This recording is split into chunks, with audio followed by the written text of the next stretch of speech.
And now back to Roy Scheider, star of Jaws.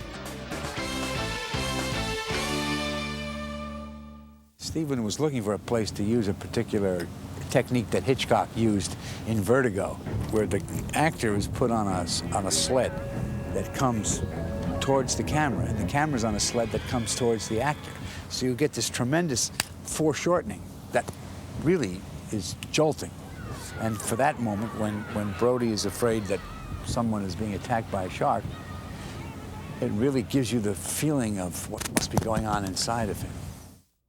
I'll always remember Mr. Spielberg sitting on the camera barge, way down in a seat like this, waiting for the damn shark to work. And waiting, and waiting, and waiting, and waiting. Shark!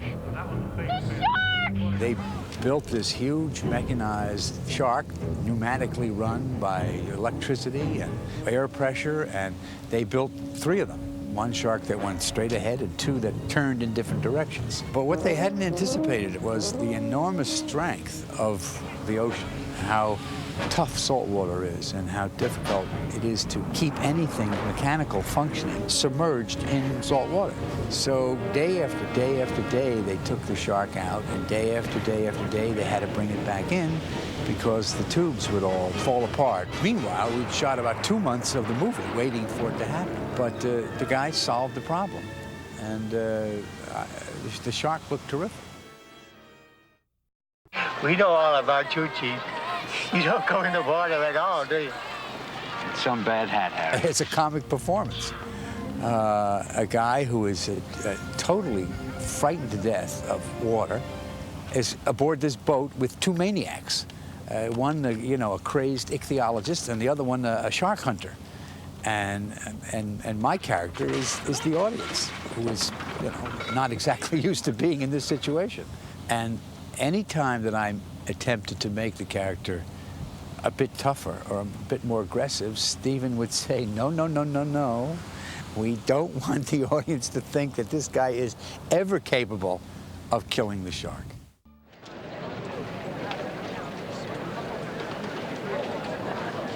Chief Brody? Yes?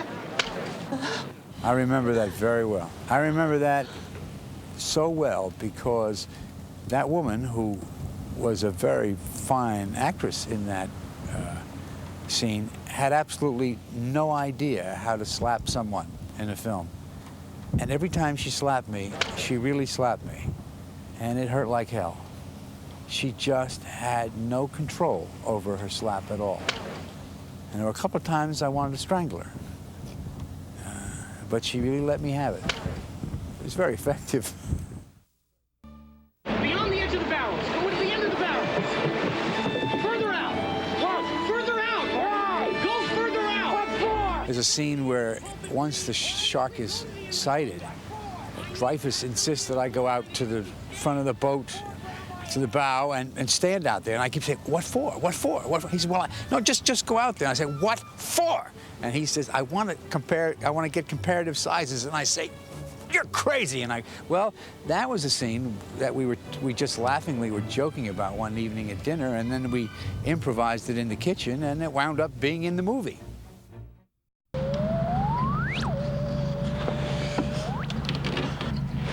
There's something else out there. Except for one small piece, every bit of it was shot in the ocean. It's the piece where Dreyfuss and I go out in a boat at night to look for Ben Gardner's boat. And he's underwater, and the head comes floating out of the... Well, originally when it was shot in the ocean, just the head appeared. And it got such a reaction from the audience that Steven said, I think I can do better than that. And he took a camera and some pieces of wood and a crew, and they went to Verna Field's swimming pool in California. That's the swimming pool of the editor. And in her backyard, they shot the head coming out, which gets a when the audience sees it.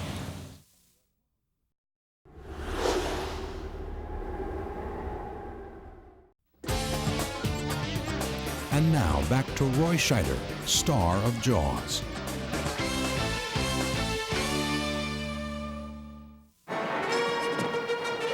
were making the film, probably the scariest thing was going down in the boat at the end when the boat begins to sink.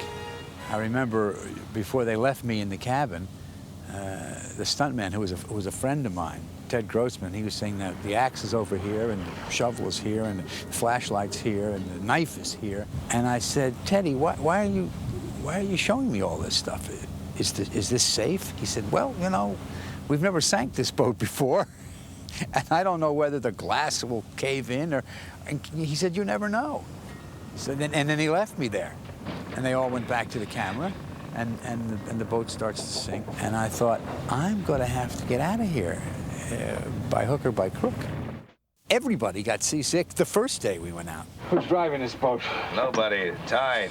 It was a very, very rough day, and we were all over the foamy brine, and everybody was chewing crackers and trying desperately to not get seasick, and I think we all did get a little sick. But after that, most of us got sea legs.